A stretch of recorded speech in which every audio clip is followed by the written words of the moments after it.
చూడండి, ముగ్గురు విషయాలు మనం ధ్యానం చేశాం. ఒకటి, దావీదు చిన్న వయసులోని భక్తిలో ఎదిగాడు, దీవించబడ్డాడు. రెండవది, తిమోతి చిన్న వయసులోనే భక్తిలో ఎదిగాడు, దీవించబడ్డాడు.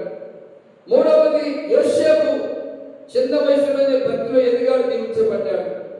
కాబట్టి తెలంగాణ మన పిల్లలను చిన్న వయసులోని ఒక పద్యం ఉంది, మొక్క ఏమందనేది మ్రానే మంగునా అన్నాడు. మొక్కగా ఉన్నప్పుడు, పసిపిల్లలుగా ఉన్నప్పుడు మరి మన పిల్లలను సండే స్కూల్కి పంపించి సండే స్కూల్లో కట్టద వాక్యాలు, సండే స్కూల్లో పాటలు, సండే స్కూల్లో కథలు నేర్చుకుంటూ ఎదుగుతుంటుంటే తప్పకుండా ఫలిస్తారని డెవలప్గా మనం చేస్తున్నాం. రెండోది ఏమన్నాడు? పెద్దలనేమన్నాడు, పిల్లలనేమి పెద్దలనేమి తనయందు భయభక్తులు గలవారిని. ఈనాడు చాలా మంది తల్లిదండ్రులు వీడికి వయసు వచ్చింది కానీ జ్ఞానం రాలేదంటారు, నీకు వయసు వచ్చింది ఎవరు రాలేదంటారు. పెద్దలైన తర్వాత కూడా దైవ జ్ఞానం లేని వాళ్ళు చాలా మంది ఏమవుతున్నారంటే అప్పులు పాలవుతున్నారు. ఎందుకు అంటే దైవికమైన భయము భక్తి లేకపోవడం. వయసు వచ్చిన తర్వాత కూడా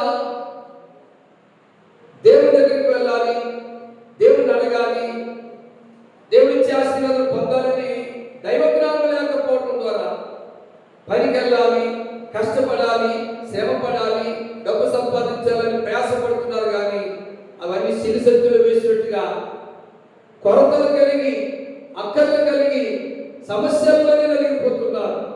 పరిశుద్ధ గ్రంథంలో చూస్తే దేవుని ప్రజలారా, యోసేపు అన్నలున్నారు, యోసేపు అన్నలున్నారు.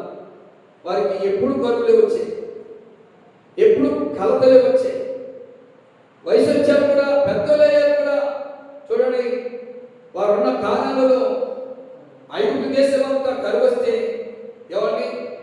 కానాలో ఉన్నటువంటి వారు యాకోబు సంతానం ఎవరిని? ఐగుప్తుకు వచ్చి ధాన్యం కొనుక్కునే పరిస్థితి అయింది.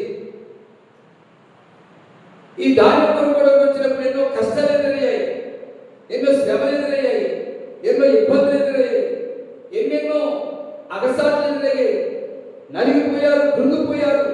ఇదంతటికి కారణం వయసు వచ్చాక కూడా వారిలో దైవికమైన భక్తి లేకపోవడం,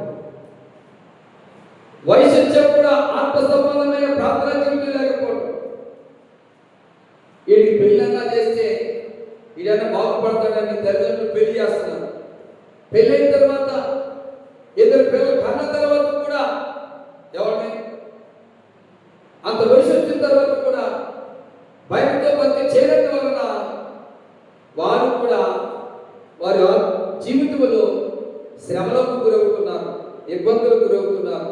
పరిశుద్ధ గ్రంథంలో మనం తెలుసుకున్నాం దేవుని ప్రజలారా, శ్రమలకు గురైనటువంటి వారు, ఇబ్బందులకు గురైనటువంటి వారు ఆనాటి కాలంలో కూడా, మరి పాత నిబంధన కాలంలో చూస్తే నోవహు కాలంలో నోవహు దేవుడు చెప్పిన పని చేస్తూ సువార్త ప్రకటిస్తూ ఉన్నాడు. కనుకనే ఆనాటి కాలంలో దేవుని మాట విన్నటువంటి నోవహు కుటుంబం మాత్రమే శ్రమ నుంచి తప్పించబడింది. ఆకాశం నుంచి ప్రచండమైన వర్షం వస్తుంది, ఆకాశం తుమ్ములు తెరబడ్డాయి. సువార్తకు లోబడక, వాక్యానికి లోబడక, దైవ సేవకు లోబడక జీవించిన నోవహు కాలంలో ప్రజలందరూ కూడా మరి ఆ జల ప్రళయంలో తిప్పలు పడ్డారు. ఆ జల ప్రళయంలో వర్షానికి తడిసి, ఎండకి ఎండి, ఎవరిని మొలలోకి నీళ్ళు వస్తే ఆ నీళ్ళలో ఉండి, నడుములోకి నీళ్ళు వస్తే నీళ్ళలో ఉండి, ఎవరిని పీకులోకి నీళ్ళు వస్తే నీళ్ళలో ఉండి ఎన్నో రోజులు అల్లాడిపోయారు. వారి తర్వాత తెలుసుకున్నారని అనుకుంటారు. అయినా దేవుడు అవకాశం ఇవ్వలేదు. ఎందుకంటే ఇది యెహోవా తరపు కాలమందు మనం ఆయనను వెతకాలి. కాబట్టి దైవికంగా చెప్తున్నాను, మనకి దేవుని కృప దొరికే కాలం, ఈ కృప దొరికే కాలంలోనే ఆ కృప కోసం మనము, మన పిల్లలు, మనము, మన కుటుంబీకులు దేవుడి సన్నిధికి వచ్చి ప్రార్థించేవారు ఉండాలని మనం చేస్తున్నాం.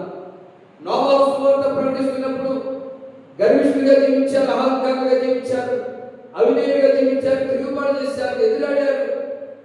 అందుకే ఆ ప్రజలు జల ప్రళయంలో తిప్పలకు గురైపోయారు, కష్టాలకు గురైపోయారు, శోధనకు గురైపోయారు, చివరికి ప్రాణాలు కూడా కోల్పోయారు.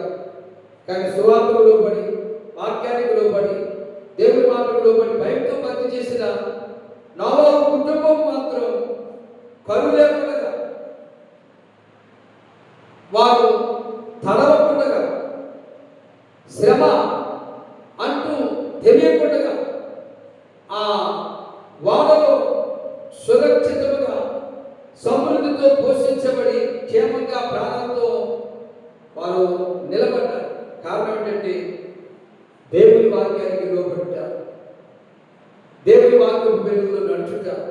అందుకే వారిని చూసి పౌలు గారు ఒక మాట నడవారు, సముద్రములోను మేఘములోను వారు బాప్తిసం పొందిరి అన్నారు. సముద్రంలో కూడా వారు బాప్తిసం పొందారు. పైన వర్షం, కింద నీరు. నోవహు కాలంలో ఆ రక్షణ పొందారు. అందుకే నోవహు తన కుటుంబ రక్షణ కోసం ఒక వాడను కట్టుకున్నాడని మరి అపోస్తలుడైనటువంటి పేతురు గారు చక్కని